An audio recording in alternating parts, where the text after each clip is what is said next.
it was the loyal officers were the body, the elected body. They called them the loyal officers. They were there to protect the populations and so forth. And they had elected a fellow by the name of Xenu, could be spelled Xemu, to the supreme ruler. And they were about to elect him, and he took the last moments he had in office to really goof the floof. Yes, I don't blame you for dropping something. And he took these last moments to really upset it. He, of course, had several key birds who were close to him. He was a suppressive and all suppressives. He got these administrators and so on and heads of planets in various positions and places. He picked out all the cowboys in the white hat and he got rid of them first, fast, and then troops, not knowing what the hell they were doing, but fed all kinds of false orders, were fed in against the population to pick them up, one after the other. One of the mechanisms they used was to tell them to come in for an income tax investigation. And the United States just copies income tax. They're just R6, a bunch of dramatizing psychotics, these guys. So in they went, and the troops started slaughtering them, and then the troops, of course, were ordered out to get a hold of certain bodies of renegade troops, which were ordered to get certain bodies of bad troops, and they shot each other up and implanted each other and wiped it out. They were making billiard balls out of these places. They were imported. They were actually... The trick was to shoot somebody, disable somebody, very often a needle into a lung, and at the same time to hit him with frozen alcohol and glycol, which preparation is guaranteed to pick up a Thetan. All he had to do was pick him up and put him in a refrigerator, and they had him, boy. Because he tried to exteriorize from the body, there he was, frozen. And they threw them into collection points, boxed them up in boxes, threw them into space planes, which are the exact DC-8s. The DC-8 airplane is the exact copy of the space plane of that day. And no difference, except the DC-8 had fans, propellers on it, and the space plane didn't. And they threw them into refrigerated units and so on, in view of the fact that Einstein was absolutely right. No man can't go faster than the speed of sound, or speed of light, which is a bunch of balderdash. The length of time from the planet Coltus to the planet Tigiak, which is the name of this planet, was 9 weeks, and you'll see that it's many light years. Coltus is one of the planets, and is to this day one of the planets of the North Star. Polaris.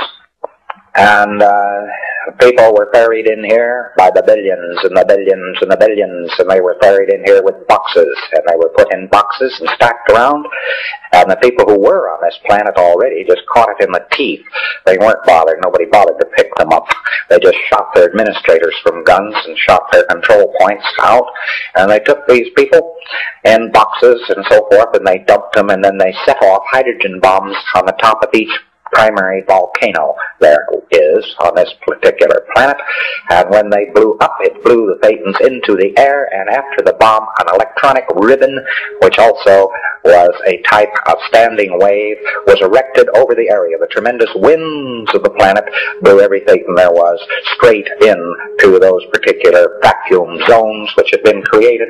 These were brought down, packed up, and put in front of projection machines, which with sound and color pictures first gave them the implant which you know as clearing course, and then a whole track implanted which you know as OT2.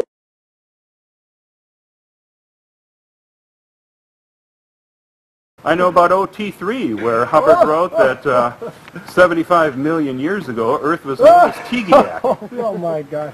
And Tigiak was ruled over by the evil overlord Xenu, who, to solve the overpopulation problem, stuffed us all into volcanoes and blew us up, thus causing all of the problems that we still suffer from today. Seems that all of those little invisible dead space cooties that were caused by the exploding volcano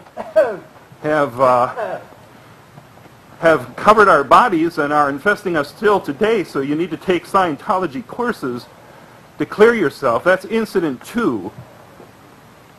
You'll be getting to that on OT3 if you ever reach that level. Of course, it will cost you about $360,000. Of course, you probably aren't paying for it. You may be Sea Org members, in which case you may never reach that level.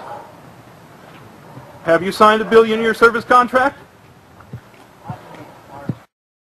Is Xenu true? Never heard about that either. It's not just confidential. It's not true. I don't know what. I never heard of that.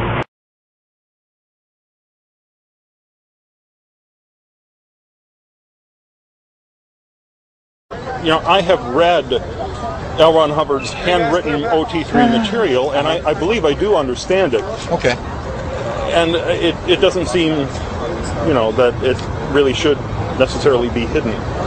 But Well, it's not. It's all over the internet. How about Xenu? Never heard. Is Xenu true? Never heard about that either. It's not just confidential. It's not true. Can't say it isn't, unless you're lying. Flat out. I'm not going to lie to you. It's one or the other, man. I'm not going to lie no matter what. Okay, so handwritten material is handwritten material.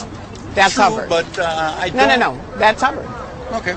That's what he said. That's OT3. That's what you read when you get on the level. Okay, I would like to respectfully disagree, but I see your point. But which part are you disagreeing with? I don't believe it's completely accurate. Which part? The written stuff is edited. How?